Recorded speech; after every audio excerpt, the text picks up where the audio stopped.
What's going on, Coachville? Welcome to another episode of the Seville Sports Mentality Show with the Sports Rev and Mr. Grub. What's going on, Mr. Grub? Nothing but a chicken wing, Rev. Everything's good on this end, brother. Good to be here. Show number 5. Good deal, good deal. And we want to welcome everybody again to the Seville Sports Mentality Show with the Sports Rev and Mr. Grub on the 610 Seville Sports Network. If you haven't already done so, please hit the like button. Hit the share button. Let somebody know what you're watching.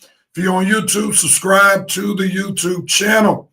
We love for you to help increase our followership and our subscribers on Facebook and YouTube. And again, there's that memo for you to do just that, what I asked.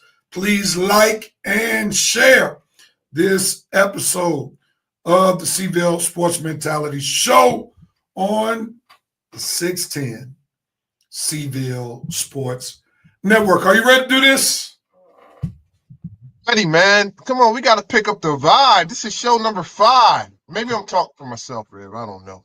Oh, you wanted to rhyme today. Show number 5, pick up the vibe. You've been practicing that all week, haven't you? I'm on to you. You in the shower. Let me see what I can say. I'm a freestyler, brother. I'm a freestyler. I hear you. Well, ladies and gentlemen, we have a packed show for you all today. We're looking forward to our Seville Sports Legacy interview with Quincy Teel. So hopefully at the top of the hour, we will have Quincy Teel, who's known in these days for Q's Seafood, in which he owns and operates. So we are looking forward to him being with us on tonight. With that being said, as we start this show, if you are a graduate of Coatesville area high school, better known as Cash, can you check in and put down what year you graduated from that school so we can show you some love? And as I do each week, Mr. Grub, we'll start with you. What year are you representing as a graduate of Cash? 1995. 1995 is in the Sports Mentality Show building with Mr. Grub. Jennifer Hernandez is representing the class of 95. Every time. You did know your classmate, didn't you? Yeah, I know, Jen. All right. And then another 95, Teresa Mangano. I hope I pronounced that correctly. Did you know Teresa? Yes, her. I met her for the first time and her husband at her last class reunion. Man, y'all class was that big where y'all didn't even know each other? Goodness gracious. They might say I was stuck up. I don't know. All right, that's cool. Anybody else from Cash, come on and check in. She said, you better say yes, ha, ha, ha. Jennifer checking you. Oh, yeah, Jennifer Faith. Hey. You do know her, or you just playing like you do? No, that's her Hernandez. I mean, the married name, I did. It threw y'all? I know who she is. All right. Well, she said let's go, so she's pumped up. She's a friend of mine.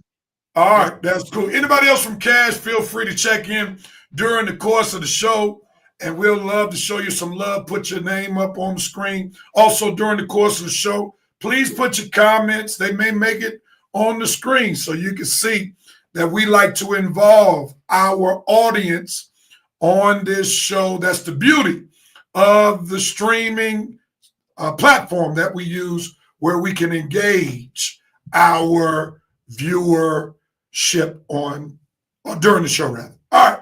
With that being said, Mr. Grub. Yes, sir. We're gonna postpone Red Raiders Respect, where we show our love to the Coatesville athletes who've done some great things this week, or they deserve some shine, because last night or yesterday, there was a big NBA high-profile trade between the Los Angeles Lakers and the Dallas Mavericks. I was getting ready for church in the morning, and I looked at the trade, and I said, what the what? Yeah. AD for Luka. You know how you have all these satire pages on Facebook? So I thought it was just fake news. Me And too. I Googled it and saw it on ESPN, Fox News, Bleacher Report. I said, it is what it is. So before I ask you the question in terms of how we're going to connect this thing to the Sixers, what were your initial thoughts when you heard that AD was traded for Luka? Well, I thought I was seeing things, man. Like I said earlier, I was sick. I was in a delusional state, and I looked up and I saw that, and I was trying to get ready to watch church online, and I saw it, and I'm like, that can't be true, man. Why would they trade their franchise player who was only 25 or 26 25. for AD, who was what, 32? Come on, man. That didn't make no sense. So I'm like, to me, I was like, it got to be personal, man, because once you dig into it and you find out, because he was traded, he's ineligible for a supermax contract. So it's something fishy going on there. There's some things we probably don't know that's going on behind the scenes with Luka, and it probably all started when Michael Finley took that beer out of his hand. Ex-Dallas Maverick, Michael Finley. Yeah, Luka's been known not to be the best person when it comes to diet and being in shape. And it looks like the Dallas Mavericks general management said enough is enough. Like MistaGrub said, he was in line to make $320+ million. And the GM, Brother Nick of the Mavericks, said, not on my watch. And he said, we wanted to get better defensively because Luka doesn't play that much defense. But he said, let's get one of the best defenders in the league, one of the best two-way players when he's healthy, because we know that Charles Barkley gave AD a nickname that he's finally trying to play out of. And Charles Barkley used to call AD street clothes because he was always hurt. So AD the past 2 years, he's been playing more than he's been sitting on the bench. Yeah. He goes to the Mavericks, and Luka comes on to the Lakers. Now, real quickly, do you think Luka and LeBron can coexist? I think they're technically like the same player, man. I'm not sure. I mean, maybe Luka comes in and takes on the scoring load, and LeBron doesn't have to do that, at this stage in his career, but I don't know. I don't see any way the Lakers are really doing anything with LeBron still on the team. In my opinion, he's one of the greatest players ever, but as you can see the last few years, I mean, it's evident that they haven't been doing anything, and I think he's one of the main reasons why. Behind the scenes, like I said, I don't know what's going on. But with a big personality and a big ego like that, I mean, it tells you something that apparently he wasn't even notified about the trade. So maybe they're moving on. You never know. Well, I mean, in LeBron's defense, he's been the best thing that's been going for the Lakers. LeBron has been the best thing going for the Lakers and the most consistent thing going for the Lakers, if we're going to be honest. Yeah, because AD, you got to listen now. You got to listen. AD was supposed to be the man. But many times in big games and in the playoffs, AD came up small, especially when they played Denver, because he struggled playing against the Joker, Jokic. So LeBron has been getting worn down, to be honest, because he's been asked to do too much at his age. And if you watch the Lakers game, you will see that oftentimes when he goes out the game, that's when the Lakers struggle the most. So, and then let's be real, before LeBron came to LA wasn't relevant for 10 years. He did win them a championship, be it in the bubble. He did allow them to get to the Western Conference Finals 2 years ago. And they were in the playoffs last year, but they kept going against that buzzsaw called the Denver Nuggets. So, with that being said, we got to lay off LeBron. Now, to your point, I think they got to the point where enough was enough when LeBron stuck his son on them for $4 million a year. I think that's when the straw broke the camel's back right there. Because Bronny ain't worth no $4 million. Everyone that knows me knows I'm one of the biggest LeBron fans, defenders that you'll probably meet. But I do have some sense here. I think the boat has sailed, and it's even though he's still performing on a high level, I mean, it's unheard of. But I mean, I think the boat has sailed. He's not the man anymore, and I can say that for a team. He cannot be consistently the man. I put it that way for a franchise anymore. I mean, it takes over at a certain point. So, I think the Lakers realize that now. I mean, I don't know what they're going to do as far as the future is with LeBron, but them not notifying him about the trade is it's major in my eyes. Oh, no doubt about it. No doubt about it. And I don't disagree with you saying that LeBron is past his prime. And I think that's where AD failed him, because ever since the bubble championship, LeBron was looking for AD to become the man. But AD never stepped up and took that particular role. And I think the Lakers went on with the trade because they understood that when LeBron leaves, whenever that is, AD, they cannot trust to build the team around AD. So they had to get a franchise player, and they got him in Luka. So I don't expect Luka and LeBron to win a championship together, but I do see that the Lakers are planning beyond LeBron's time as a Laker, and now they have their franchise player that they can build the franchise around. So with that being said, let's connect it to the local area. The Sixers had high hopes coming into the season. They signed Paul George. We know he's a little older. We know he's been injury prone. Mm-hmm. They gave an extension to Tyrese Maxey, one of the best young players in the NBA. And they gave an extension to Joel Embiid, who has played less games than, he's been on the injury list more games than he's played this year, and we know he has a history of missing games. So with that being said, the Lakers are about a game or two outside the play-in. They're like in 11th place.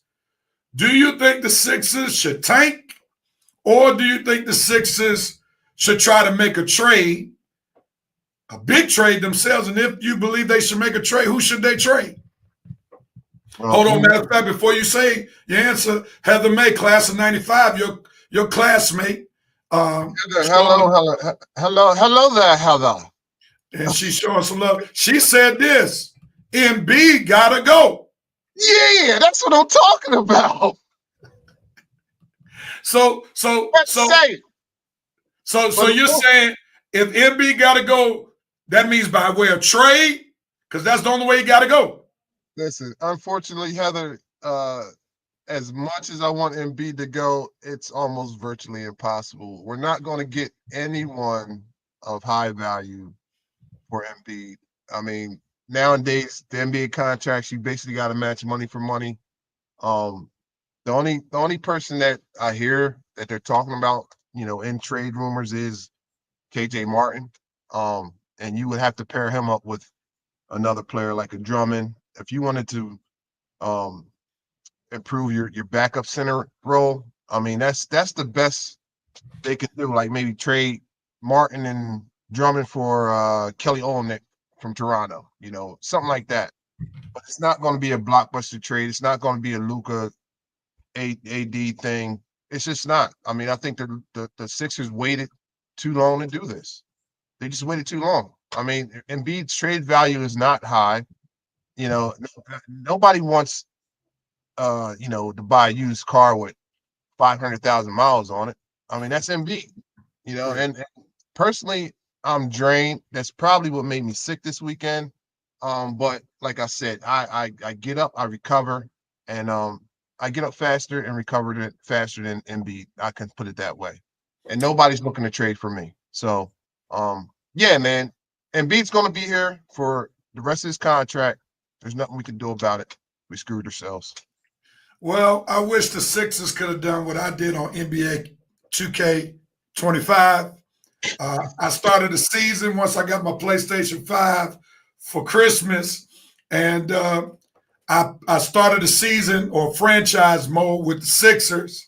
Right. And one of the first moves I made, I was able to trade Joel Embiid and Reggie Jackson to the Miami Heat for Bam Adebayo and Tyler Hero. And I just won my championship before the show today. Maybe they should have done that. Maybe they should have done that. I would take that trade and be happy. No doubt about it. All right, we got some folk. Sister Sylvia Harris says, good evening. Glad to have you. That will be my mother. Hello. Always very supportive. Heather May said, Maxie is my man. Sister Sylvia Harris meant to say Maxie too. My boy Maxie. Julius Gray said, Embiid is staying. Willie Digger laughing about something. Heather May said, they did way too long. Living on hope he stays healthy, which isn't going to happen. And where they made a major mistake was giving him that extension. And I guess they believe they had to give him an extension before the season to keep him happy. And what he did was he basically acted like he was healthy because he did play on the Olympic team, which he shouldn't have. And then as soon as the season starts, he's hurt. Well, we'll see what happens. The NBA trade deadline is on Thursday, and we'll see if the Sixers or any other teams make some major moves. There was another move that took place that included De'Aaron Fox leaving the Sacramento Kings. He's being paired up with Victor Wembanyama in San Antonio, and Zach LaVine is leaving the Bulls to go to Sacramento, I believe.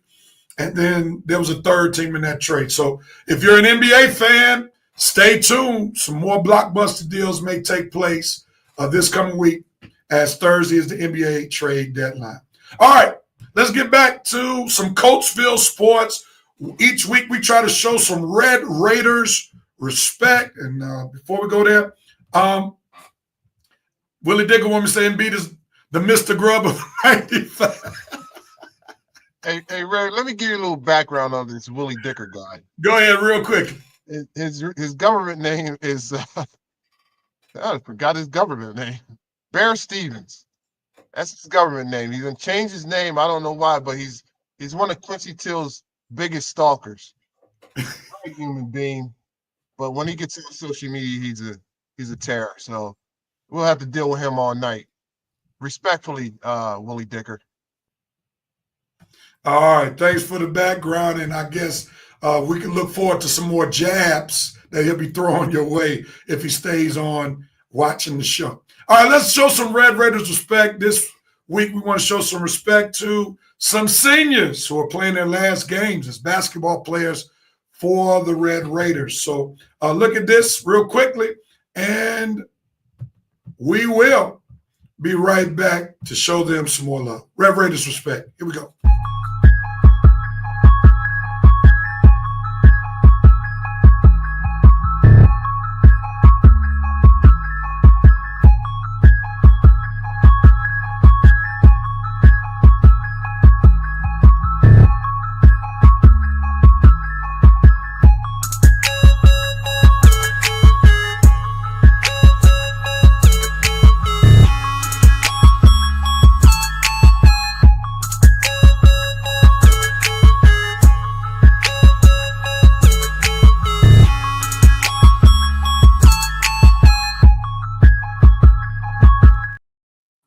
We were glad to show some Red Raider respect to the Red Raiders who are seniors on the basketball court. Again, we want to show Red Raiders respect to Corey Beasley, Adama Fowle, Kalen Monterosso. I hope I'm pronouncing these names right. And Ari Tools, all senior basketball players for the Lady Red Raiders. And on tonight, as we're speaking, the fellas are playing a game against Downingtown East. And we want to show Red Raiders respect to Nasir Buchanan, B. Durnell, Britton Durnell, Amon Folks, Tristan Jackson, Brian Myers, Armand Shockley, Isaiah Williams, and Nasir Williams. Big ups to those seniors playing their last home game this weekend, and for the boy, Saturday for the girls, and Monday for the boys. With that being said, and Willie Dickens says, all love, Mr. Grubb. It's all love. Right. Can I ask you a question real quick? Go ahead.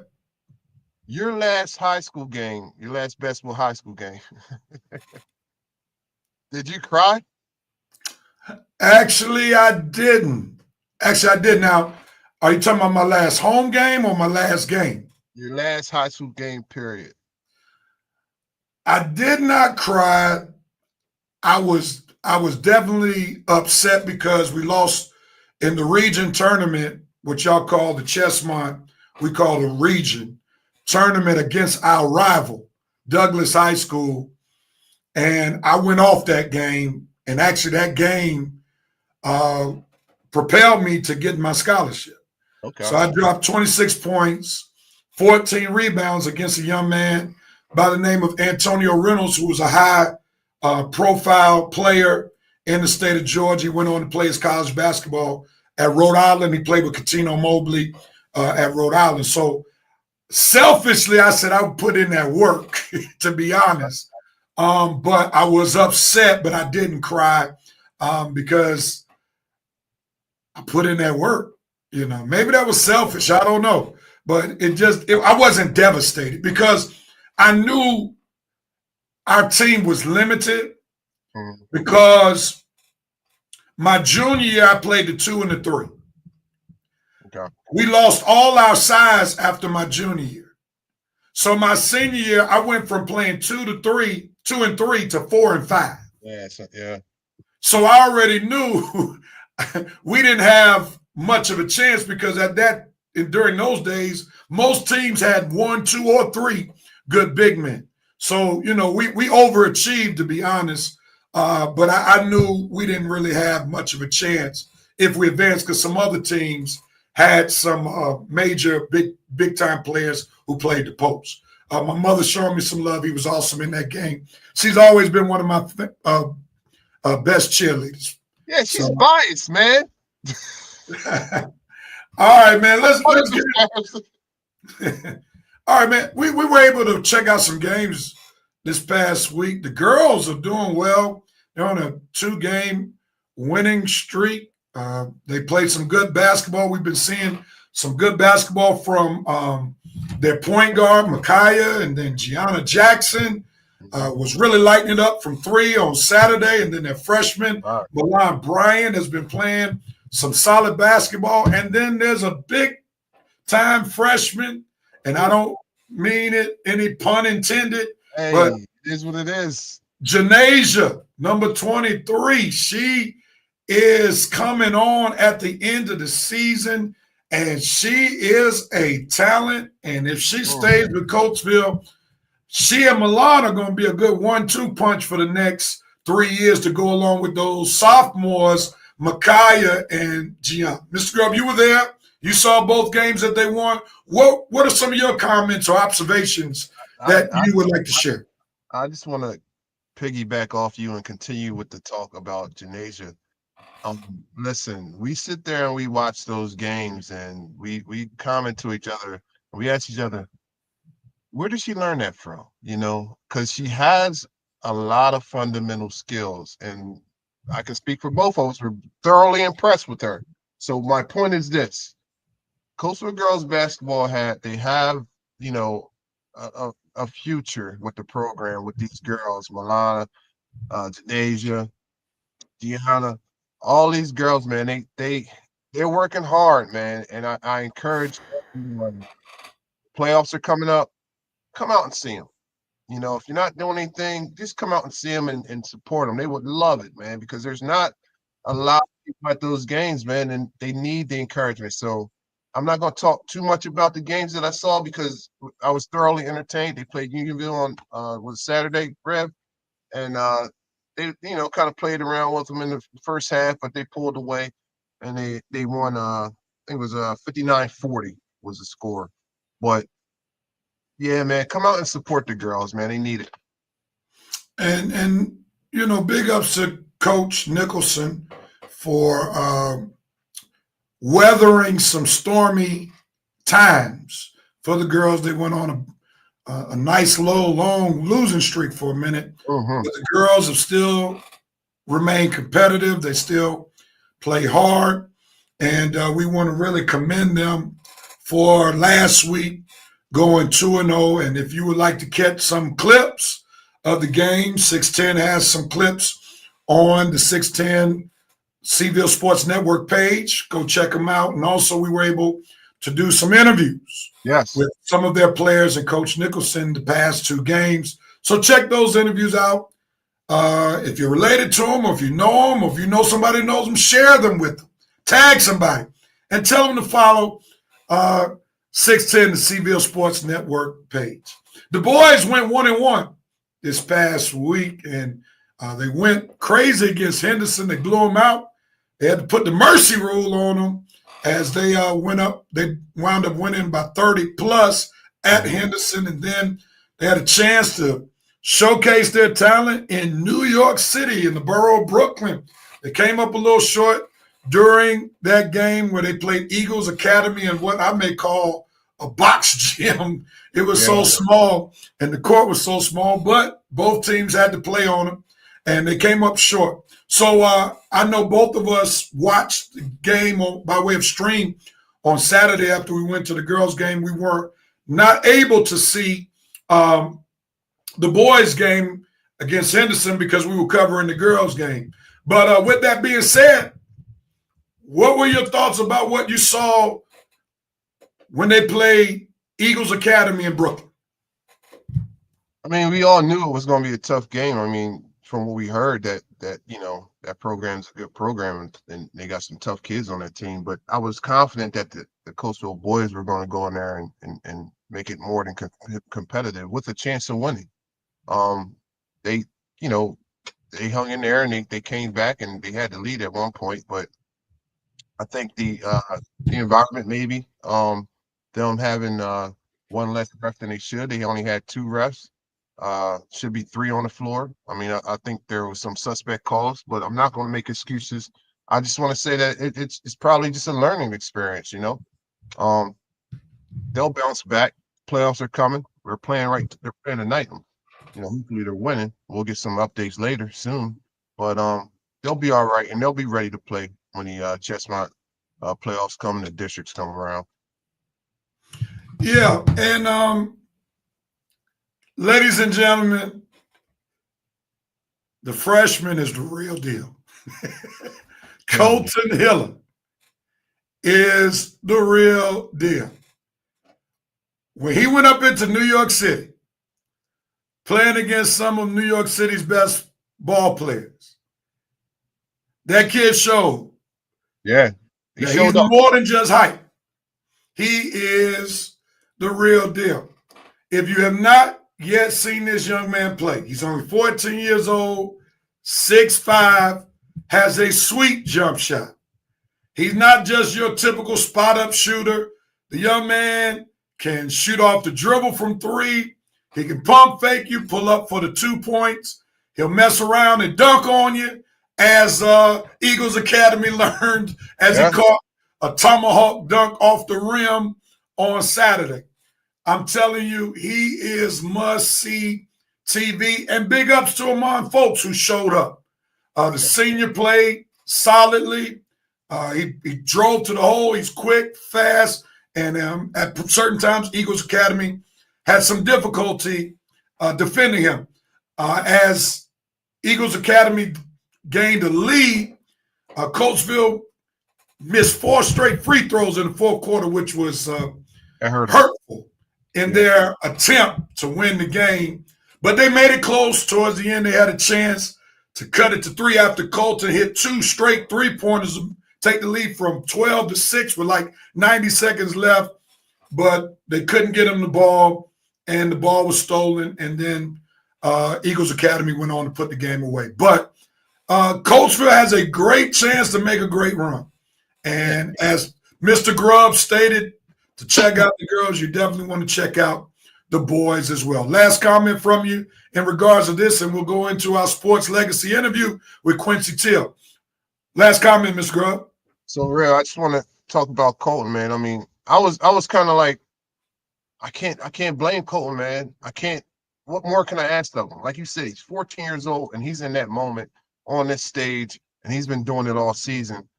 I would say, man, listen, folks did a good job, but we got to get these other guys.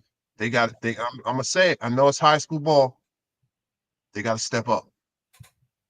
They got to step up because, especially for these seniors right now, listen, these are your last games. We talked about it earlier. That's why I said it. These are your last games. You got to play them like AI said, like it's your last game. Because when that last game comes, what I say is, don't you be crying on that court. Go to the locker room and cry. Don't embarrass your mama and your daddy with the towel on your head. Go in the locker room and cry, all right? But we ain't trying to get to that point yet. So I'm asking y'all, if you're watching, come on, give it all you got. I don't want it to be the last game. I'm sorry, Rev. Here I go again with my soliloquies. Let's get on with the show. No doubt about it, man. And you made some great points. And the reality is, you got something out of that? Yeah, I did get something out of it. And those young men have championship aspirations. We've interviewed them. They kept saying they want not just a Chestnut, not just a district, but they want the state championship. So what you're saying is spot on.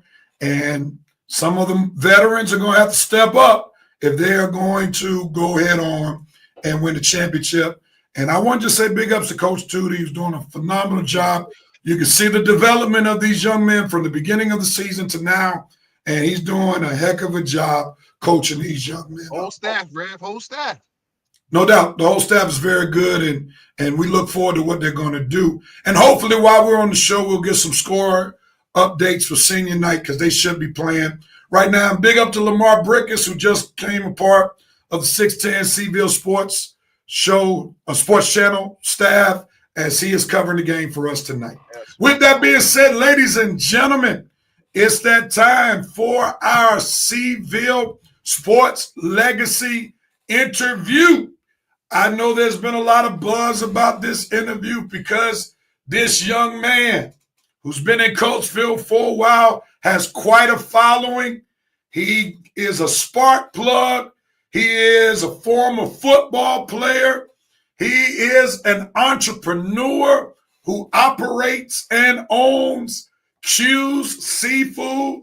And I can attest that the man can cook. I just had his cooking on Saturday after the MLK celebration. And my stomach is still praising the Lord for that wonderful food ministry.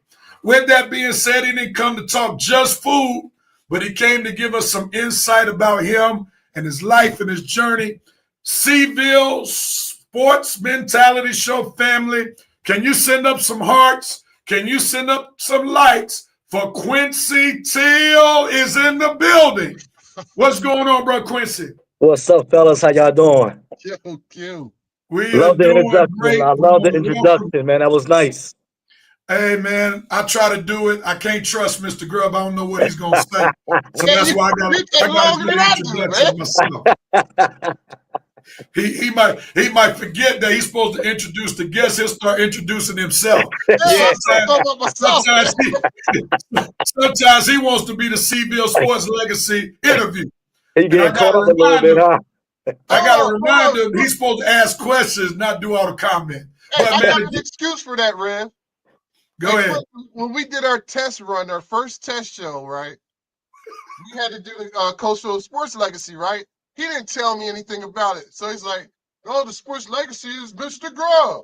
I'm like, oh, I ain't even ready for this. So I just took it and ran with it. I said, I'll do it every show. Yeah, he thought he was going to be interviewed every show. He forgot it was just practice.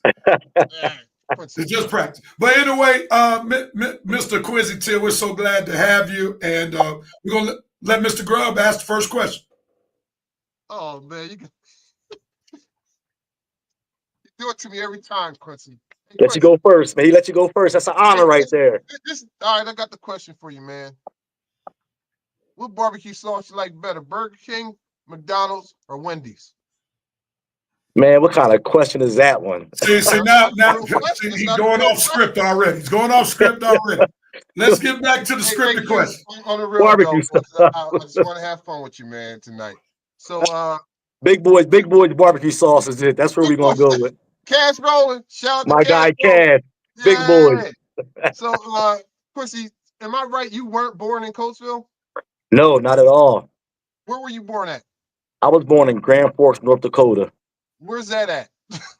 Yeah, exactly. That's what I said when I found out I was born there. And I'm like, So, what the heck is going on? Now what age did you guys what age were you when you moved to Coatesville? I'm a military baby. So my father Oh, was in the military. So we moved different places, different. I was in Delaware. My sister was born in Delaware. I mean, I was from Pennsylvania in Coatesville, but being a military baby, you be born anywhere. So at that time, my dad was in the service in Grand Forks, North Dakota, and that's where I was born at. Came to Coatesville, back to Coatesville, probably about 6 years old. it took this long for me to find this out about you, man. A lot of people don't know that at all. They be like, "Man, you're lying." I'm like, "Yeah." I Yeah, mean, man. You know where I found that out? I found that out by researching you and watching a past podcast you did. okay, yeah. And by the way, you did horrible. So I expect you to do a great job tonight. So I how was it for you growing up in Coatesville? Man, growing up in Coatesville, it's probably one of the wonderful, best experiences to have. Everything's so close to each other. Everything's like family oriented. You got people that come to Coatesville and won't even leave. They'll come here and just stay. Whereas opposed to, you might go to Philadelphia or Philly or anywhere else, and everything's just spread apart. And it makes things harder to build and connect with others. So I love Coatesville, man. It's just everything's so connected, family everywhere. It's a unity type thing in Coatesville, and it's just great to me. I love it.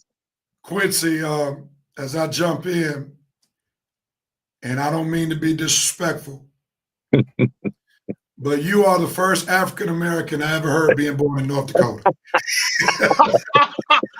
I must say that you are Black history. You are Black history. Look good on saying honey, bro. I never met nobody that even said they've been to North Dakota before, so it's crazy. So hey, trust me, I've been a lot of places, but North Dakota is not one of them, and I can't say it's on my bucket list. With that being said, I'll just let my North Dakota experience be vicariously through you. yeah. All right. With that being said, the Teals are a very well known name in Coatesville. Matter of fact, your uncle is one of the associate ministers at the church I pastor, First Baptist Church of Passtown. So the question is, who in your family would you say was a major influence in your life? Oh man, I can't even say that's tough because I mean honestly I never really had somebody that I looked up to in my family. I more so made myself somebody to look up to. I always wanted to tell myself I'm going to be the first one in my family to graduate from college, and that was my goal, my drive, that was everything. But I must say, my grandpa Teel, he was the main originator that had motivation. He was the one that pretty much had every Teel as a hustler. I mean, we sold fresh fish, crabs, you name it. We won't find a way to hustle. And he put that into my Uncle Lee, who followed the same trait and did the same thing. One day, you might see my uncle selling fish. One day, the next, he's building a deck. Or he might be And, selling T-shirts or sweatshirts. Yeah. Like I said, one thing about the Teals was we always hustled, found something to make money from, and it was just a hustle.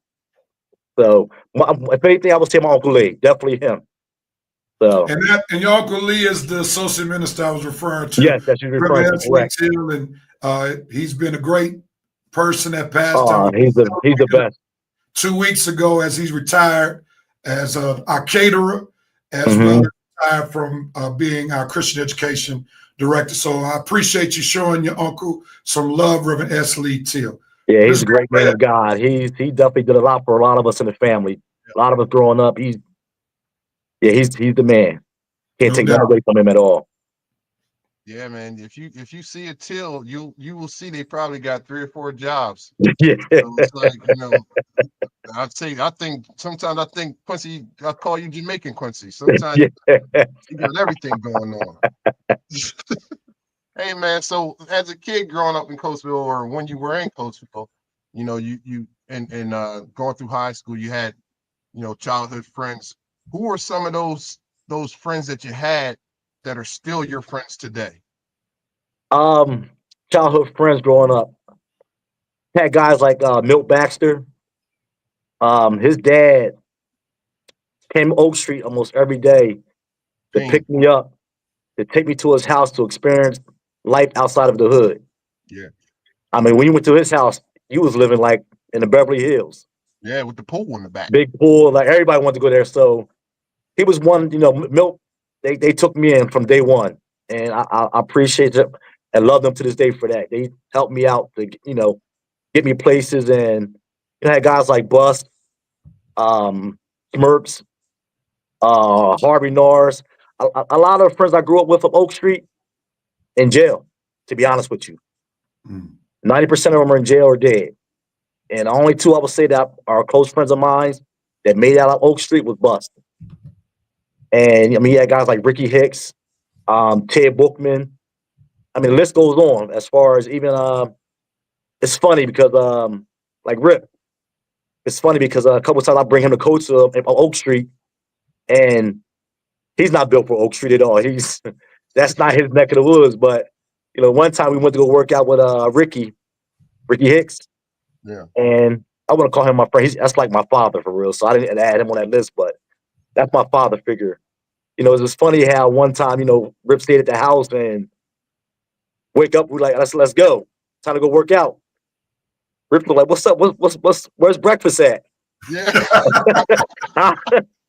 We ain't no breakfast up here. Here go a cup of Right. water for you. Like, Water and syrup. yeah. So it was, up Oak Street. It was, it was tough growing up Oak Street, man. Listen, and I appreciate the people that helped me get through the life, get me out of that stage. Like I said, and it wasn't easy at all. And But you know what I noticed, Quincy, as an adult, and you look back, and I can admit, look, I didn't grow up in Oak Street. I was on Virginia Avenue. Not saying that's Beverly Hills or anything, or Bel Air, but when I would go up Oak Street, I was gonna get my hair cut from Cliff. from Cliff, You yeah. know what I mean? And then sometimes it was at nighttime. And I was telling Ricky this story last week, how I would run up there all the way, and then I'm running all the way back, All the way straight back. Yeah, all the way that was straight back. that So was yeah, that was a tough I that was feel tough you on living that. growing up. That was a tough area to be at growing up. I mean, it was tough. It made But it made me who I am today.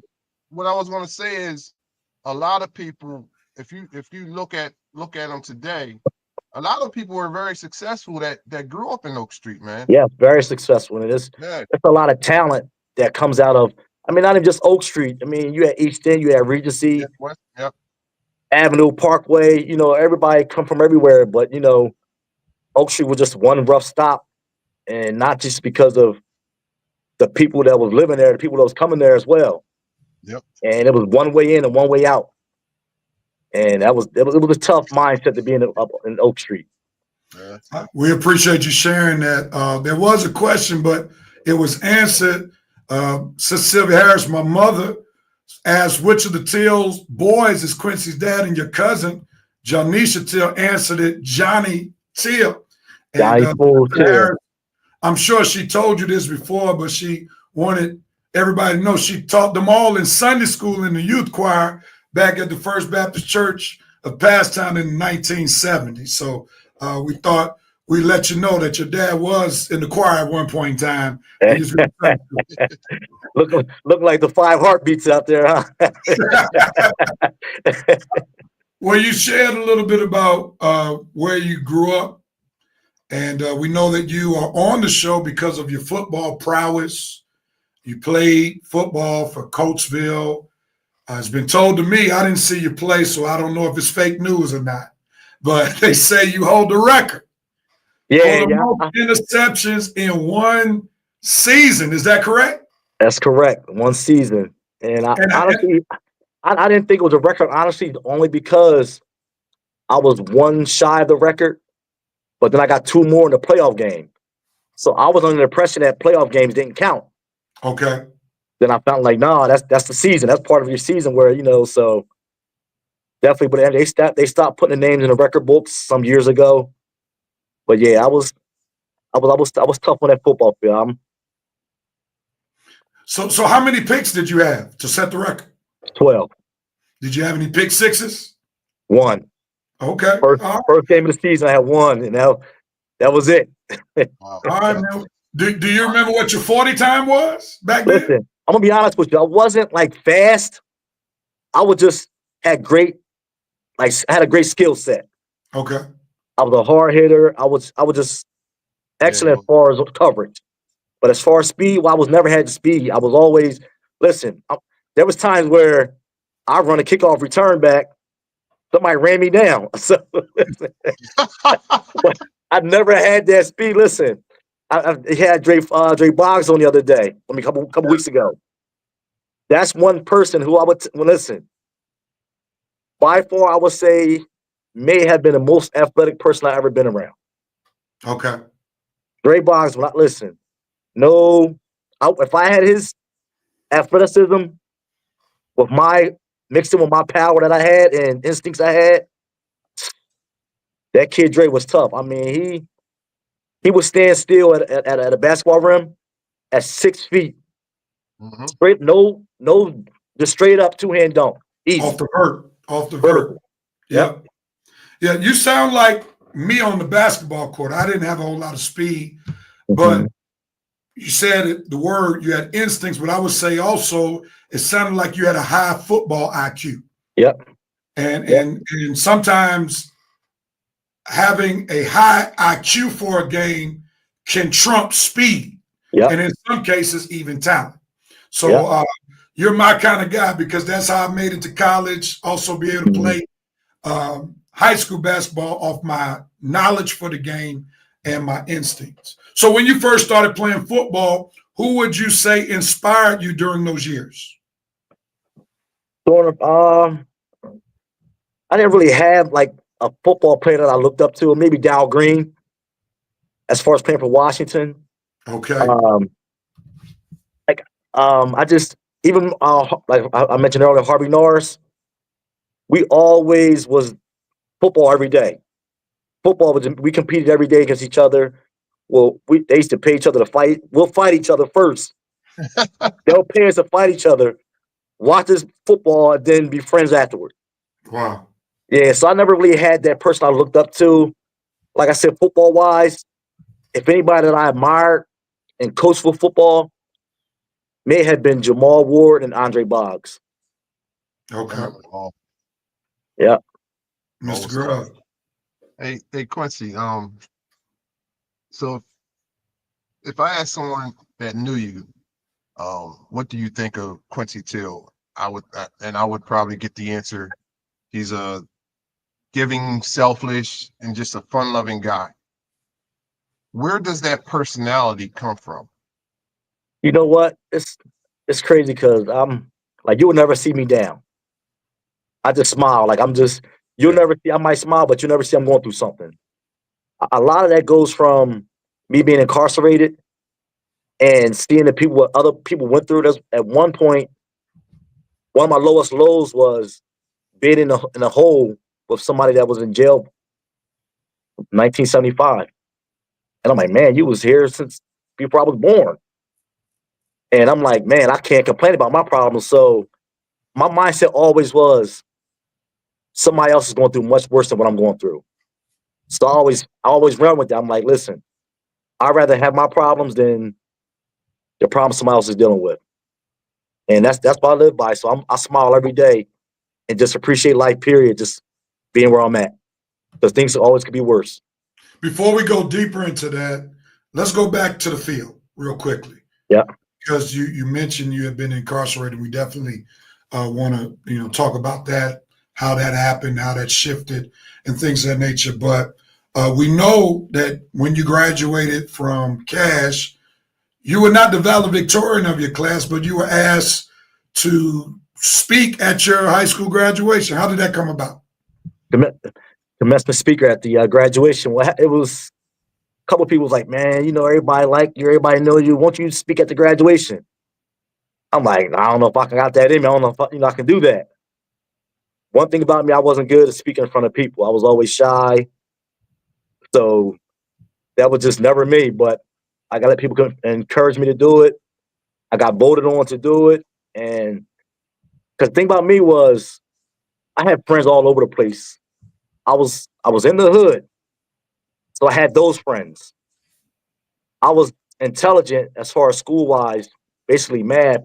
So when I went to school, I shifted over and had more friends in the higher classes. So one thing that's how I became like a lot of friends I had. Because one, like I said, I was here in the hood with these friends. I go to school, majority white people I'm cool with now at school.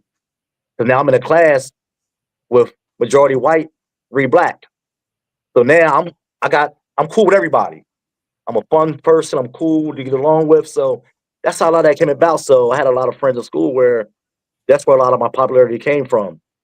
And even with that, a lot of people like, being with Rip is like, he tell a story like, how does dude get homecoming king over me? Like, that's how it came from. It's just being, football team friends. Now I'm on a basketball team. So I had friends on every circuit that you could think of in school. Gotcha. And real quickly, you enjoyed a privilege like I had where you were able to go to play collegiate sports. Yes. Yes. And you played at HBCU. Man, one of the best experiences. Delaware State. So DSU. How did that come about, and what was that experience like playing college football at Delaware State? Oh my goodness, amazing! The crazy part about it is I wasn't supposed to go to Delaware State. I was supposed to go to Connecticut. I scheduled a visit to Delaware State. I went there for the weekend, and it was supposed to be a package deal with me, a late friend of ours, Amir Hudson, and Rip. We was all supposed to be a package deal to go to Connecticut. Unfortunately, I messed it up for Amir after I took my visit to Del State. I said, I'm not going nowhere else. I don't want no other visits. I'm coming here. Hold on, before you continue on, you saw some of the fine women there, didn't you? Man, listen. Listen. That's my whole problem right there. I went to Del State, and one party, I said, this is life right here. I know it. UConn didn't offer that aspect. Listen, for sure. It was cold up there, and it was cold. Not much going on except homecoming time, and that's pretty much it in UConn. Del State, oh my goodness, and it was close to home. Friends came to visit me, and listen, that HBCU, if I could recommend anybody to do it, at least one semester, 1 year, do it. Listen, because and I met so many great friends at Del State too. And the crazy part about it, I was there for 1 year, a year and a half, and I met so many guys and like friends there. To this day, I'm very cool with to this day, and a great it's like I don't even want to say you can call it a fraternity for real. You only got to be in a fraternity, but it's a fraternity of a HBCU. No doubt. The brotherhood is crazy down there, and it's like I had a close friend of mine who first day I went there, he passed away a couple years ago. Terrence Newton, my right hand. He first day there, he took me in and welcomed me and raised me to be like, listen. If any regrets I have, I regret the decision of leaving Del State. Wow. Yeah. And since you went there, let me just make one comment. If you've ever been to an HBCU, and especially if you like women, if y'all remember that magazine, Jet magazine? Yeah, Jet, yeah. That's where they all come from. Beauties walking all across campus. I know what I'm talking about. I went to Morehouse. I had Spelman across the street, Clark and Leonard right across the yard, and Morris Brown 2 blocks down. So I know what I know. But the woman and the band, that's all you need. Everything else, you don't need nothing else but the band and the woman. That's it. That's life. All right, fellas. This is a family show. We're gonna keep it family Hey, wise. hey, We are going. I'm going to take over the show now. Mr. His Grub, name is hey, now see, Mr. Renfro, and his Mr. name Grub is is Mr. hating because he Sports didn't get that Yeah, experience. yeah. I think he was at Wesley down the street, I actually. was down the street, man, He was at Wesley down the street. in the projects. Go ahead, Mr. Grub, since you wanted to hate on our HBCU Nah, man, all that flashback. bromance going on. I'm tired of it. Where you at, Willie Dicker? Yes, man. Listen. I'm All I'm right, so I'm we go. got me reminiscing now, man. Listen. Woo. Hey, For Quincy. sure. So when you was in those high classes, is that where you met Willie Dicker? Oh man, that guy is the name of all many names. You know, Because I don't know who the guy is until I blocked him, and then somehow I refriended him. I don't know what the heck's going on with this guy, man. All I I don't know is think he's your friend. I don't remember him at all. Listen, listen. His wife, the best. She's the coolest. Yes, oh Willie yeah, Dicker Bears. He just came out of nowhere. He was a wrestling coach. Good. Listen, he's a good guy, man. yeah. He's a Great, good guy. great Off guy. social media. He was that guy that was so quiet in school. Now he got a platform. Now he's using it. Well, he's using you. Now I got issue. I got issue real quick before you ask this question. Me and brother Quincy Teel are having a wonderful Black History moment. And you gonna come back? And you gonna start talking about Willie Dick? Come on, man. What are we doing here? That's that Wesley stuff, man. Come on, man. Like, Willie Dicker. Lord have mercy. We need to take it. Well, no, he's Oh, married, yeah. so we're not gonna take him to a HBCU. So nevertheless, ask the question, man. We're not. We'll be back after this commercial break. All right, so Quincy, we're gonna take it from the football field to the business field. You have a business called QC. Oh, hold on. Before you do that, let's back up, man. Back up. Back up. Yeah, back up. Let's back up. Because the man did talk about how he was incarcerated, right? Yes. Yes. So and that kind of changed your life before you became the businessman. Am I correct? Let's change everything. So if you don't mind sharing, excuse me for cutting you off, Mr. Grub, because you just skipped over a chapter. So about the commissary, everything you want to talk about. We'll come back real quickly. Whatever you feel comfortable sharing. How did you wind up becoming incarcerated? What life lessons did you learn from it? How did that change your life? Man, I transferred from Delaware State to Lock Haven.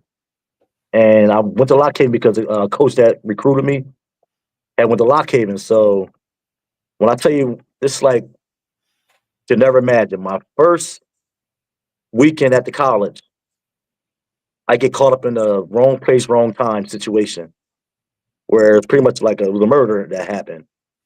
And me, being from the hood mindset, when it all comes about, I got this hood mentality where you got this no snitching type thing. So I go into the situation, I don't know nothing. I get questioned. I don't know nothing. I don't know what happened.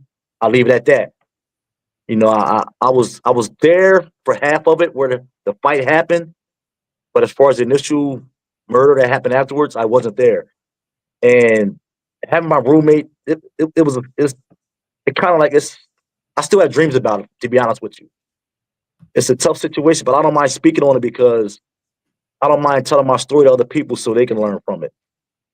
And it changed my life like dramatic. Like when I tell you, it could have made me go drop further down, but I elevated myself back up again after that. Once I put myself in that situation, not speaking up for yourself. And that's what happened. Me not speaking up for myself more so put me in that situation. How long were you in prison? 2 years. Wow. It was supposed to be 5 or 6. And it's crazy because the situation happened, Rip, he wanted to get me a lawyer. I'm sure Rip was like a best friend of mine, growing up. He wanted to get me a lawyer for the situation. I'm like, Rip, you know what? I don't want you wasting your money. The situation is what it is. I'm gonna take a plea deal to the situation. I was, I have to face my justice being a part of what I know about it. And not, being a man and standing up for what happened and tell them what happened when it did happen. So they came back 4 or 5 years later, and I mean, this case was on America's Most Wanted. Wow. That's how serious this case was. They came back 5 years after this incident happened and got me and brought me in and arrested me on the case for conspiracy because I knew what happened and I didn't tell them what happened. So that's how most. So when I got sentenced to 5 years, 5 to 10 year sentence, I appealed it to a higher court. The higher court changed the sentencing and let me out right then and there. Wow. So I came home and back to what I said. I'm going to make sure I'll be the first one in my family to graduate. So I came home, went back to college, went to another HBCU. Which one? Cheney, CU. Okay. CU. It's in the question, Quincy. See, now he wasn't getting jealous again. See, Let the man finish his answer. Go he's ahead. getting jealous again. See, so Yes. he want to take my guys. You know what I mean? so I went to Cheney and met more. Now I'm older, more wise. Now I'm taking classes more serious, and now I'm meeting more staff members that's helping me out instead of students. Okay. Different type of program now. I got there people like Marsha Depp. Yes. Listen, she's Cheney. Made by Marsha. She can be the president for real if she wanted to. Listen, when I got there, there's a few other people that helped me out as well that wasn't from Coatesville that took me in and helped me out, helped me graduate. But Marsha, thank you, Marsha. I'm gonna tell her every time I see her, she was a wonderful person that helped me out a lot in this situation. So that's how pretty much, but it's a lot between the transfer to Lock Haven and Cheney that happened between that that built me up to a better person, also broke me back down and brought me back up again. So it was up and down. And like I said, it was a tough road, the stress that I had at that time. But family, friends, a lot of people helped me out of that mental space I was in. Thanks for sharing so much. Now, Mr. Grub, we're ready for your food question. No, I'm gonna continue with this because Quincy, I just want to tell you I appreciate you and your honesty and your transparency on that situation. Yeah. I wanted to talk about it. I was kind of hesitant. I remember you telling me the story years ago. But I got short-term memory loss, and I'm not trying to make this about myself because it's not about me. It's about you. Yeah, I don't mind talking about it at all because, like I said, what I tell someone else. Like I said, I didn't get too much depth into it or details, but at least some of them might help the next person. Right. So when you found yourself in that cell, in that hole, meeting that guy that's been in there since 1975, did it change your mindset on like I know you had a vision or like I'm going to get out of here one day, or did you feel like I'm never going to get out of here, even though you knew what your sentence was? When you knew that in your mind you were going to get out of jail, what did you say to yourself? I was going to change, maybe about your mentality, your mindset, or anything that you would be doing outside of jail. Man, listen, sitting in that cell, it'll break you down. I don't care who you are. All these people talk like they built for. Man, listen, I've seen grown men cry for their mom, and it's mental. It can mentally break people down. Like I said, being in that situation and seeing him there for 30 years at least, and I'm crying about 2, 5. I'm crying about a minimum time, and I'm next to someone who was there that long, and that changed my mental. Now, mind you, like I'm just 3 months ago, I'm flying on a private jet with LeBron James. Just 3 months ago. So it's like I'm comparing my lifestyle now compared to that was one of the highest highs I had doing stuff like that, being around celebrities like that, and then being in a situation next to somebody who was in jail before I was born. Right. So just being a part of that, seeing that made me think different. And that was, Sometimes I kind of think that I've been through stuff like that because it changed my mental as far as decision making too. We're going to move a little quicker because time is moving on, and we'll ask some other questions because we're going to try to keep you on for the rest of the show. You okay with that? Yes, yep. All right, so this last question, we're going to go into what we call Red Raiders rapid fire. So, how did Q Seafood come about? How did the food ministry come about? Q Seafood came about from like food's in my family ever since I've been growing. My mom, my uncle, it's been a food in my family. Uh, One of my closest friends, Katina Milborn, always like the food thing was always around me.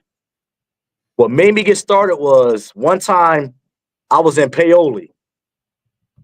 Derek Dude Jackson was down there selling seafood. I said, let me stop in and get some seafood.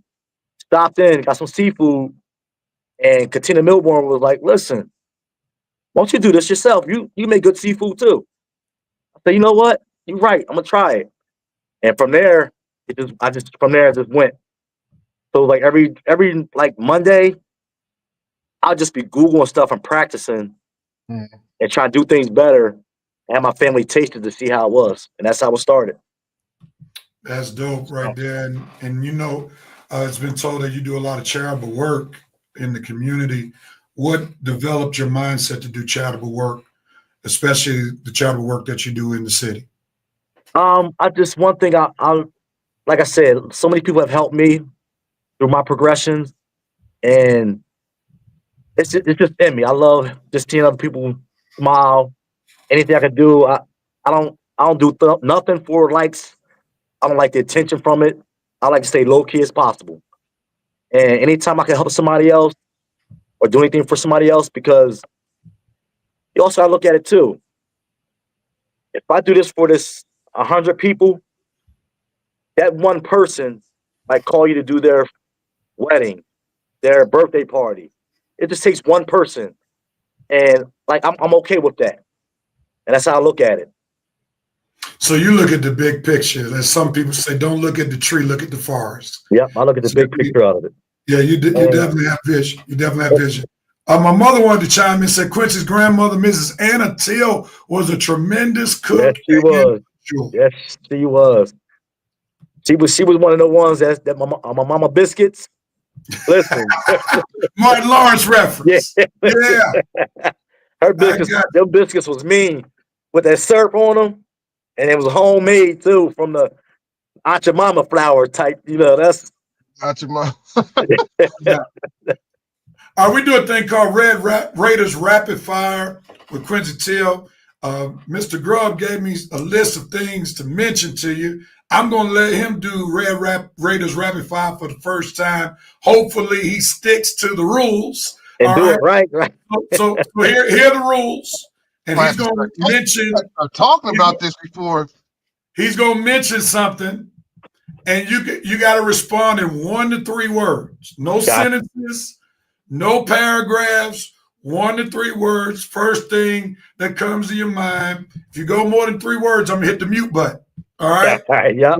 So you got to be off the top of your head. Stay on script, Mr. Grubb. We set it up. We don't need no more commentary. We're ready for Red Raiders Rapid Fire. Some fraggle bull crap. Hey, Ricky Hicks, Father, Ash Park, legendary, Coatesville Adult Summer League basketball, the life, Coatesville football. foundation for me. Out of these names, Rick, Bus, John, 2, Carl, Milton, Ricky, Spud, Amir. You said out of these names, Give me a response. Out of all those names I gave you, what's your response to those names? Rip Click, Jack Helm, my guy, your family, like no other. That's 3, right, Rev? Like no other. Yeah. I can count. I can count. Bubble up. Bubble up. Ash Park. Mm. Kobe Bryant. Legend. Yeah, legend. Kobe Bryant. Great work ethic. Last one, Scoogie. Best motivator.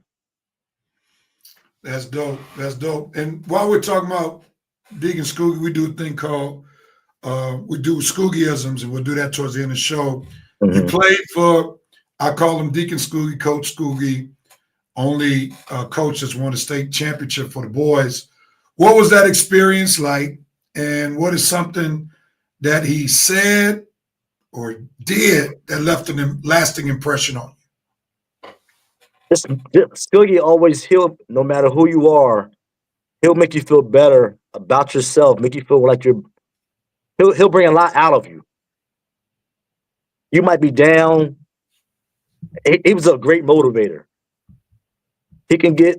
You might have 5%, 5 out of you to get out. He'll get 10 out of you. You know, I remember one time we was going to the Palestra. We got there late. He got us so hyped.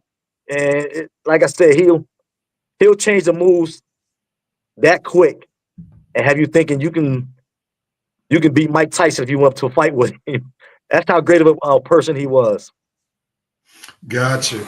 All right, we're going to transition, and I wanted to have you join us in breaking down the Super Bowl because you can give us an objective perspective because we know you're not an Eagles fan, you're not a Chiefs fan, and somehow you came out to be a Washington Commanders fan, and I know Mr. Grub wanted to rub it in on how they took the command out of your Commanders the other week and gonna beat them to pieces.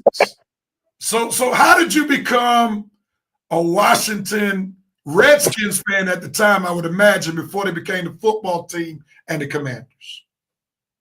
You know what? Like I said, on Oak Street was rough times. So honestly, I'm not a Christmas person because growing up, I never really got Christmas gifts. I would always, everybody asked, "What'd you get for Christmas?" I would name everything that nobody could see me in my I would name things that nobody would see. That way, they don't know what I got for Christmas because I lied for what I got. But one year, when I was probably about 6 or 7 years old, my mom got me a Joe Theismann, and I love my mom to death. I'm just not gonna knock towards her with just rough times growing up. So that's just how life was, and I don't regret none of it to this day. But she got me a shoulder pad, a helmet, and a jersey, Joe Theismann. Ever since then, that's my guys, Washington. And you mentioned Darryl Green in your during the interview. Was he somebody that you tried to pattern your game after? Yes. Darryl Green, he was, yes. Now, you obviously had to pay attention to his instinct because you didn't have his speed, if I'm correct. Correct. Yeah. Because Darryl Green was the fastest man. Oh, man, he was fast. In the NFL. Fast. Yes, he was. Yeah, he was small, but he was fast and he had a lot of heart. Mm-hmm. And that's how I was. I was small with a lot of heart. Okay, so I can see why he resonated with you. Yeah. For sure. All right, let's talk about this Super Bowl. I'm a Chiefs fan. Mm-hmm. I came to Coatesville as a Chiefs fan. All right. I used to be a Falcons fan. I was just about to say that.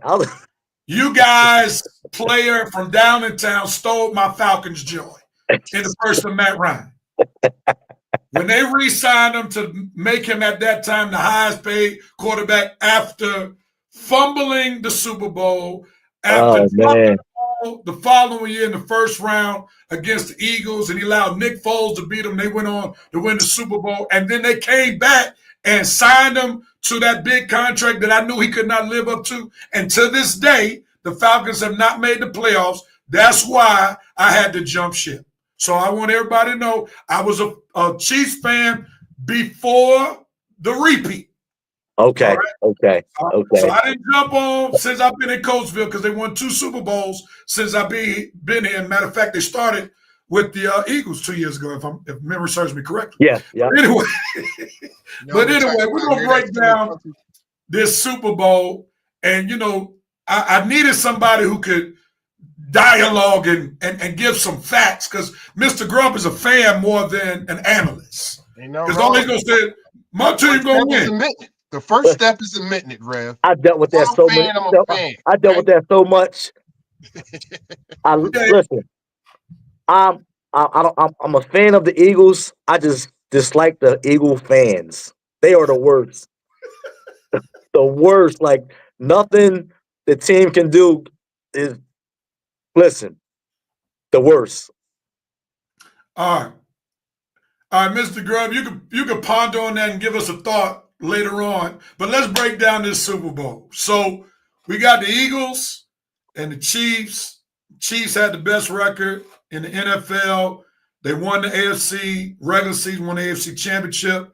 The Eagles got some help when the Lions lost, so they got home field advantage. That's what happened. Those are the facts. You're a hater. See that's why I brought you on the show right there. They were the number 2 seed coming into the playoffs. Am I correct? Correct. They got a home game because the Lions lost. Am I correct? Correct. All right, so there's no hating going on. I just stated the facts. That's Why I had to bring you on the show. Right? But what you did was you left out a key word. They got some help. You made it seem like the Lions literally helped them. Then you said, the second time you said it, you said the Lions lost. The Commanders, Mr. Teel's team, beat the Lions. He's not Mr. yet. Which helped the Eagles, who did not earn initially home field advantage because the Lions lost. That's how there was an NFC Championship game at the Link. Well, I don't. But you know what though? I was a fan of Detroit. I thought they was going to go to the Super Bowl myself. I just had too many injuries on defense. Too many injuries. And that's what happens in the NFL. It's a violent sport. That's part of the game, yeah. But if any team I felt like would have gave Detroit a run was the Eagles. I really felt that's a good chance the Eagles would have beat them in Detroit because of what you said, the injuries. I won't refute that. There was a great chance because the Lions did better than what they anticipated after all the injuries. Because many folks thought the Vikings were going to win the division, but they wound up in that. But I also feel like it was a mental thing. I think Detroit came in thinking that they was going to show up and win. Well, I think they took the Commanders lightly, to be honest. And then when the Commanders punched them in the face, and then they saw that boy Jaden Daniels was the real thing, they messed around and got dealt with. We would have seen a different mentally Detroit team if they would have played the Eagles. Yeah, no doubt about it. Yeah, that'd have been a different series, No doubt about it. All right, let's go into it. Let's do some analysis, Mr. Grubb. Some analysis. Who has the better offense? The Eagles or the Chiefs? We'll start with you, Quincy. All around, you got to go with the Eagles. Patrick Mahomes is the better quarterback by far, but it's tough when you have a guy at every position on the Eagles as far as running back. The only negative on the Eagles offense is Hurts, in my opinion. I'm not a fan of Hurts. Mr. Grubb, you want to respond? It's hard for me to respond to this, man, because I got so much built up inside me from the last segment we just had. You did not allow me to speak. Like I'm trying to begin to think that this is all some type of conspiracy going on in here. Okay, let's just stay on script. I have to. I'm gonna interrupt real quickly. I gotta teach him how his questions gotta flow. You ain't got to teach me nothing. Because he was ready to talk about your food before we talked about your life. right? So I have to help him, and I wish he would just leave certain things alone as I try to aid him and guide him, because I've been doing this for 4 years, for 5 years. He just been doing 5 shows, so I know what I'm doing. All right, so that's the difference. But anyway, Mr. Grub, get out your feelings. That's why I let you do Red Rapids 5, which I've never let you do. So I know how to balance I it didn't out. know I was doing it till tonight, Quincy. He said facts. He said facts, not feelings. Facts, not feelings. He wants to see if I'm prepared. I had to bring it up. I made him up. I had to bring him up. But you would have. He should have been ready, because he was the one who provided the information. Correct. So anyway, let's get back on task, please. Yeah. All right. Better offense, Eagles or Chiefs? And if you want to respond to his Jalen Hurts comment, please do so. Okay, I got permission to respond to Jalen Hurts. I'm going to respond to Jalen Hurts first. Okay, he's a winner. He's a winner. No doubt about it. He's a winner. No, he's not going to pass for 300 yards. No, he's not going to run for 300 yards. Well, he probably could, but he's not. No, he's not going to hit every wide receiver so everybody gets equal amount of touches on the ball. No, he's not going to do that. But what he does do is he wins. This is 2 years and 2 Super Bowls in 3 years. This man has been in the big show. No, he didn't win against the Chiefs the first time because they cheated him. I'm sorry. Who got the best offense? The Eagles. They got the best running back. They got the best receivers. They got the best offensive line. Chiefs got the best tight end. Kelsey's an all-timer. They got the best quarterback. Mahomes is an all-timer. Yeah. Did I answer your question, Rev? You did. And you're going to show me some respect on this show. I don't care if it was 5 years or 5 minutes. Make me smart in here, man. Turn on the heat. You through? You through? You through? Is the wife close by so she can give you some Kleenex? Man, she's about to smack me in my head. But you talk to the reverend like that. Hey, Willie Dick, I was close. He's not the reverend today. He's a sports rag. All right. So I'm going to be objective.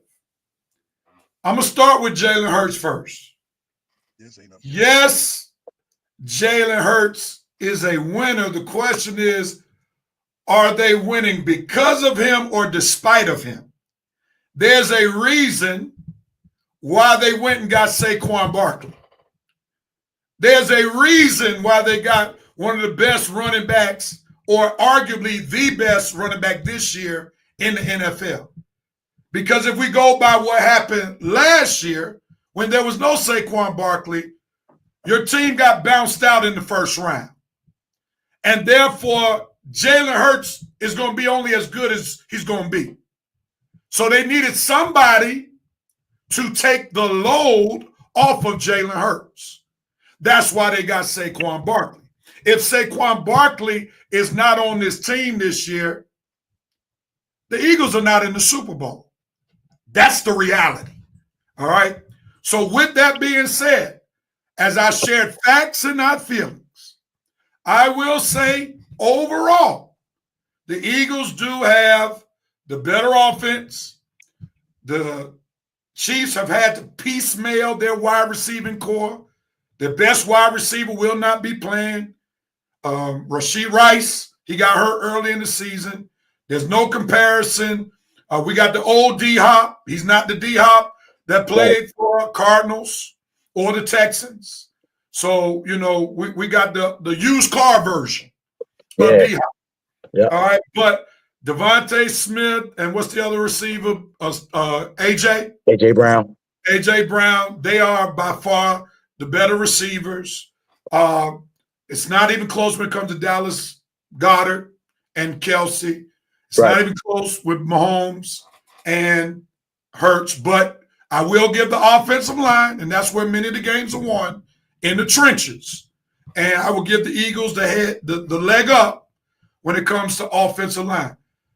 So I will say the better offense is the Eagles, but they got that bad man on center with the Kansas City Chiefs, 3-time champion, which can neutralize The Eagles offense. So the question was, who had the better offense? You went through this whole soliloquy about who you don't have, who you had. We don't have Tyreek Hill no more, and this and that, and that, and this and that, and that.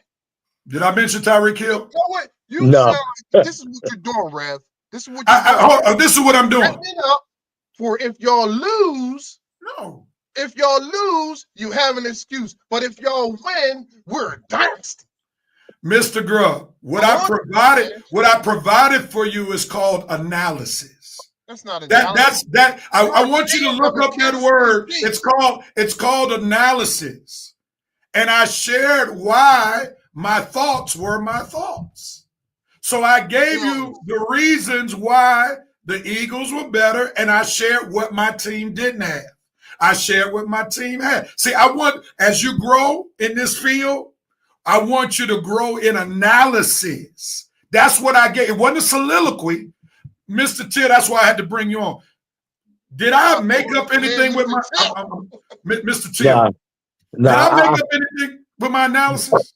You had a great analysis. And now listen, it's the truth. Listen, no, listen. Let's be. You're supposed to be working for $0 an hour. I think Quincy got frozen.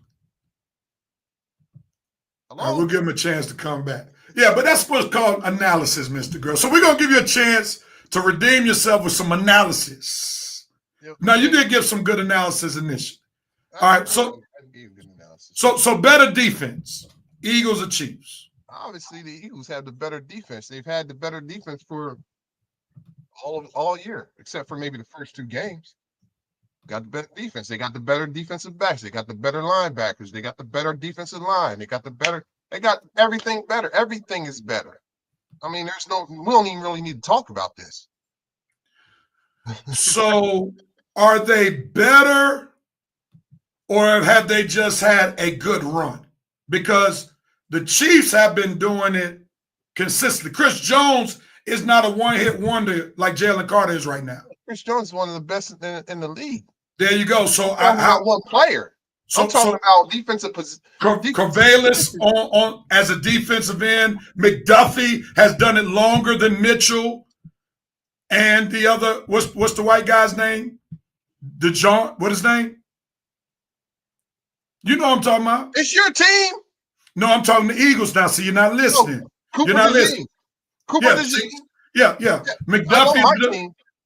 Right, that's why I asked you, because you weren't listening to me, so you still thought I was talking about the Chiefs. And we're going to talk about that in the schoolgism, the listening skills. Thank you very much. No, I made that for you, buddy. But anyway, and you just applied why you needed it today, because I'm up here throwing it to you like, who's your guy? Because I said McDuffie is better and has done it longer than DeJean and Mitchell, which is true. They're both rookies. So the Eagles' defense, they've done it well for one season. We don't know if that's consistent, and they've never about next season. We're talking about this season. We're not talking about last. And my point is next season. And my point is, okay. Matter of fact, what's the best offense that the Eagles have faced all season long? Oh, you're gonna throw that out there. I mean, we have an analysis. You want to go talk about how they're the top defense? Who have they played? Let's go to their division. We played who was on the schedule. That's my point. They haven't played an offense. So what does that have to do? Who has the best? Who you play determines. You said who has the best defense out of the Eagles and the Chiefs. We're not talking about if the Eagles play the Cowboys or the Bills. And my point is, I would say the Chiefs are better because they've been more consistent longer. That's my point. The Eagles just got good during the season. They did not come in the season being touted as the best defense. They were very average the first 4 games of the season. Let's be honest about it. So don't act like y'all had some Baltimore Ravens epic defense. Your defense got very good after the bye, if we're going to be honest about it. Okay, so I'm bringing analysis again. The Chiefs defense has carried the Chiefs to a Super Bowl the past 2 seasons. So therefore, I'm not going to say that the Eagles are better just because they were ranked number one, but the Chiefs' defense is better because they've been doing it longer and they have more experience doing it at a high level. I am not going to give the Eagles the benefit of the doubt because they beat up on the New York Giants twice, which helped their defense. They beat up on the Dallas Cowboys, who didn't have Dak, and their offense struggled. And the Commanders are just a Jaden Daniels group. So you want me to get excited and say, well, the Eagles got this stout defense because they beat up on the Giants twice, the Cowboys twice. Come on now.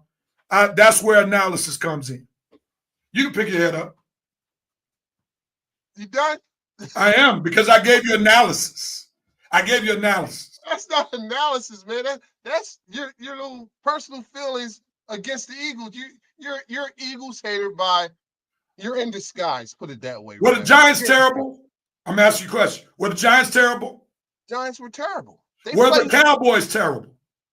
In their division, that's who they have to play. And did you all play them twice? Twice a year. Did you play them twice?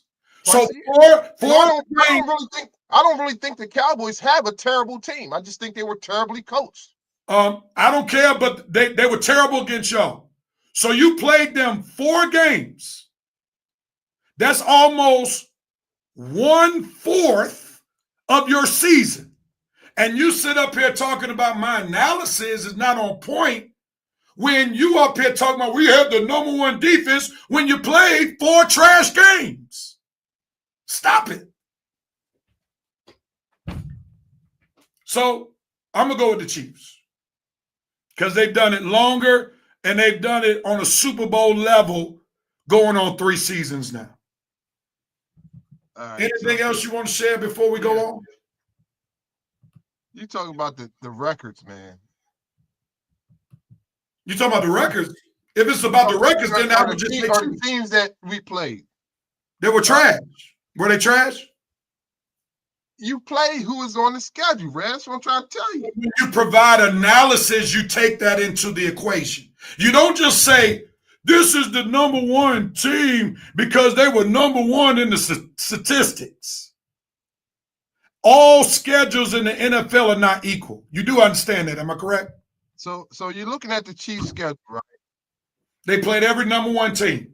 They played the Falcons, the Chargers, the Seattle, the Niners, Raiders, Buccaneers, Broncos, Chiefs, Bills, Panthers, Raiders.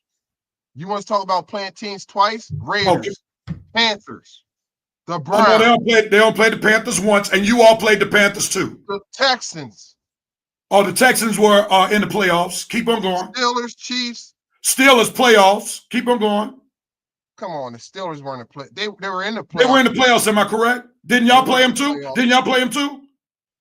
Not in the playoffs. so you about to get messed up with your own argument. Because I'm trying to tell you, almost every team you mentioned, your team played. They played the Panthers.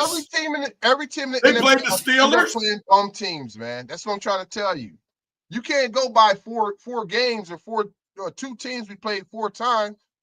The Cowboys, they like I said, they were a good team. They just were terribly coached. That's it. Again, if you're a terribly coached team, that means you're a bad team. You are what your record says. That's what Bill Parcells said. You can say the Giants are a terribly coached team. Come on. You could say that. Or you could say, in the Giants' case, they are a poorly managed team. That's why your team is in the Super Bowl, because of their poor management. That's how y'all got Saquon Barkley. You know, I can't wait till we open up a can of whipped yogurt on y'all. I just hope you show up when the Chiefs 3-peat next Monday. Did you? Because I'm sure you said I'm sure you said the same thing 2 years ago, and you're still on. They cheated. I wasn't crying about they cheated. You know what I mean? I wasn't expecting the Eagles to win that game. I wasn't expecting to win that game. You had a young quarterback. Come on, man. Nobody wasn't expecting the Eagles to win that game. Yes, we wanted them to win that game, and at the end of the game, yeah, they had a chance. But to call that phantom pass interference call? So the man didn't touch him at all? The man didn't touch him? Come on, man. Did the man touch him? I'm asking you a question. They shouldn't have called that. Did he touch him? Did he grab him? More egregious touching that goes on during the game. Come on, man. All right, so you said much more egregious, which means he grabbed the man. It just wasn't to your liking for it to be called a penalty. Got it. Best coach, Sirianni or Reed?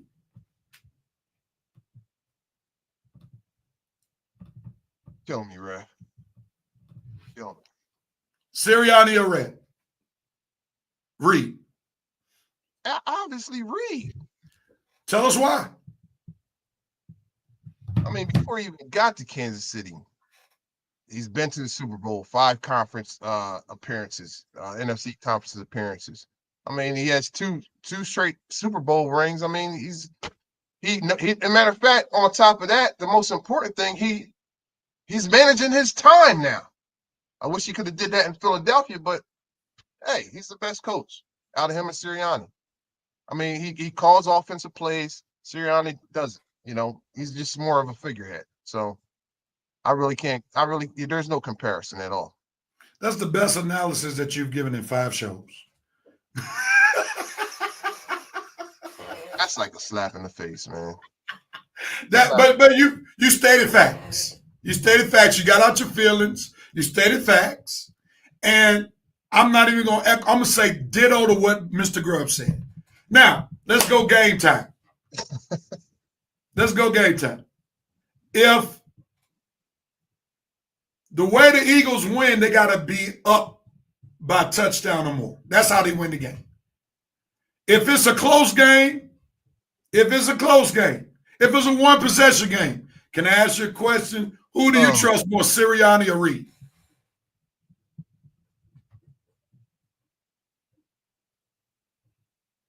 I'm going with Sirianni. Is your wife by so she can rub your knees so you can repent tonight for just lying to the people? Cleaning the bathroom. Yeah, all right. Just tell her she needs to rub your knees so you can get on your knees tonight and pray. All right, so let's move forward. Super Bowl prediction.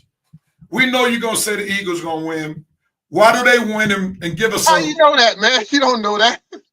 I know you're going with the Eagles. You just showed your hand when you said the Eagles gonna open up a can. You already showed your hand. I did, didn't I? Yeah, you did. Yeah, I listened well. You told me to say my prediction, and I couldn't hold it. I listen well. So why are they going to win, and what's the score? Why are they going to win? I already explained it to you. The whole segment before. We got the best offense. We got the best defense. No, we don't have the best coach, but we have a coach he's not scared. He's going to go for it. Only thing that might kind of be a little kink in our armor is our kicker. It's going to be a close game, and hopefully my man does his job. I do not want him to be another Mitch Williams from the Phillies, Phillies reliever in '93, and they was giving him death threats and everything. It was bad for him. But come on, Elliott, make those kicks. But that's all you got to do. You got one job. What's your score? Score is 31-28 Eagles. That's a game the Eagles going to lose right there. It got to be one score game. They're going to lose that game. But that's your prediction. I can't take it away from you. I'm going to go 27. What's your prediction? What's your prediction, Rev? I'm giving it to you right now. I'm going to go 27-24 Chiefs. Patrick Mahomes will once again be the difference. We already saw what he did to the Eagles 2 years ago on a bum ankle. So imagine what he's going to do to you all with 2 good ankles. Coaching's going to be a difference. Andy Reid is going to dial up a play when they need a big play to keep a drive alive or to go ahead, which they've done for the last 2 years. So because coaching matters, because having the best player on the field matters, because experience matters, that's why I'm going with the Kansas City Chiefs to three-peat, to do something that no other team in NFL history has done. And after this year, Eagles have at it. Y'all might have a chance next year. But this year, as long as everybody stays healthy, give me the Kansas City Chiefs. So we'll see who was right. We'll see who's nice wrong. of you, Rev, to give it. No doubt about it. I mean, your team is good. We'll see. We will see. And we'll be able to talk about it next Monday. So one of us will be happy. One of us will be don't count. Keep that energy. Keep that energy, Rev. Hey, here it is. Keep that energy because next Monday. Here's the reality. Here's the reality. Oh. You're going to be a lot more distraught if the Eagles lose versus if the Chiefs lose. Because the Chiefs are back-to-back champions. So at some point, they're going to lose. So it's not going to be as devastating. Now, if they give up a lead and they lose because of some shenanigans, I'll be upset. But because you all don't win championships that much, you'll be more distraught than I would. All right, we got to get ready to go because you falling asleep on the set. Here we go. We know we show warm me out.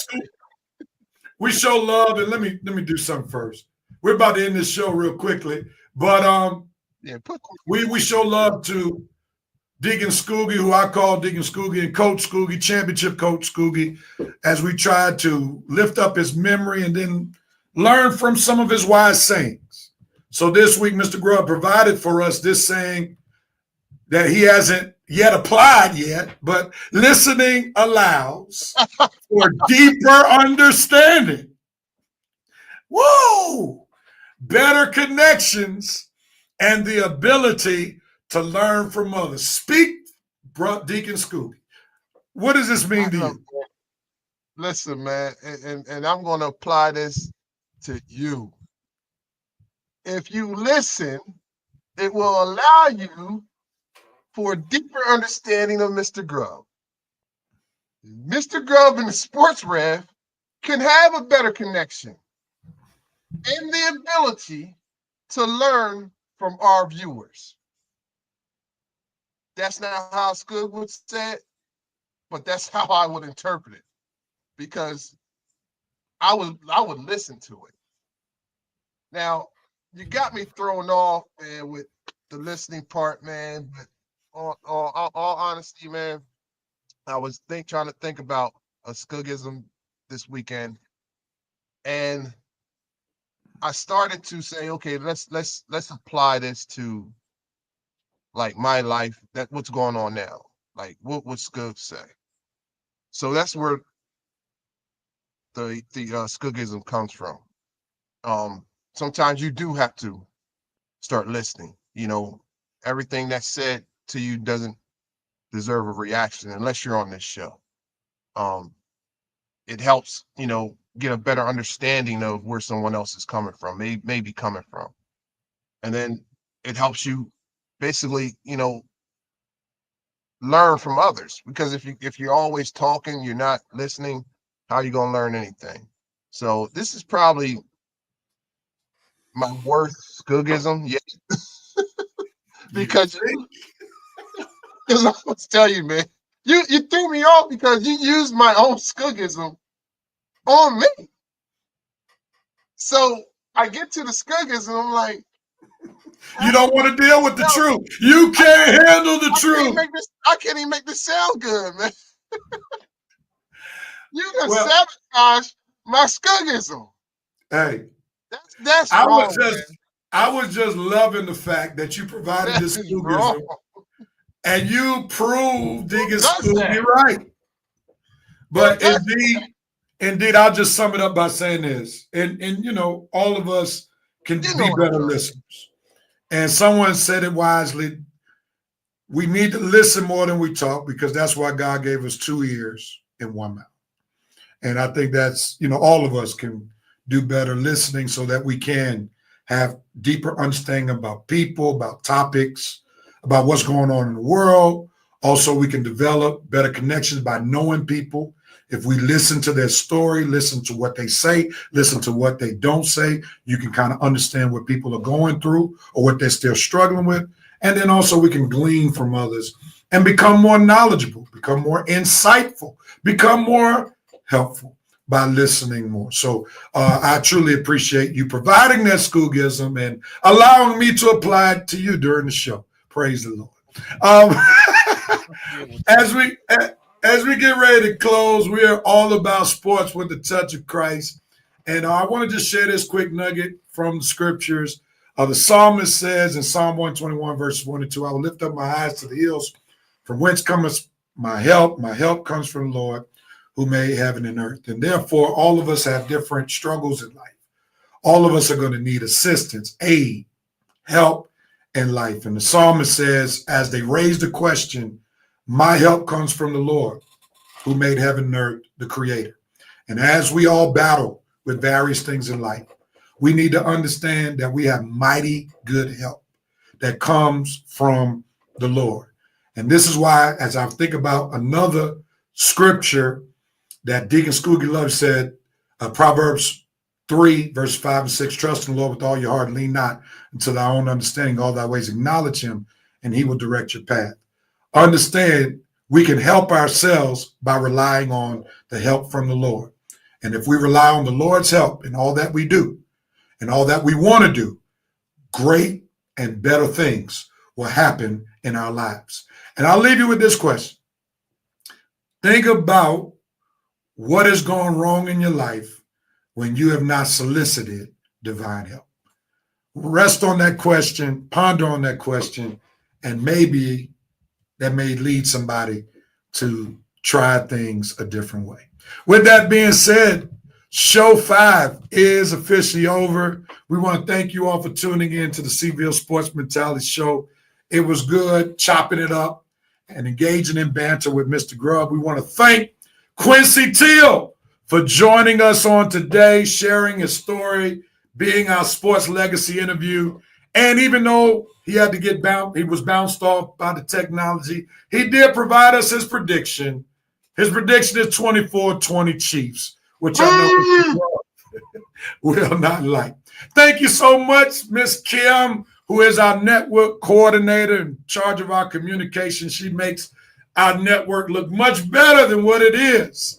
But we truly appreciate her. And please share this broadcast. Like, follow, subscribe on our Facebook page and our YouTube channel. We'll be back next Monday, 6:30 for show number 6. One of us will be happy. One of us will be sad after the Super Bowl. Special guest Daryl Lewis. Daryl Lewis will be our sports legacy interview. So we'll be looking forward to having that interview next week. And we will have Super Bowl analysis next week for show number 6. Everyone, thank y'all so much for tuning in. We'll see you all next week. And we're out.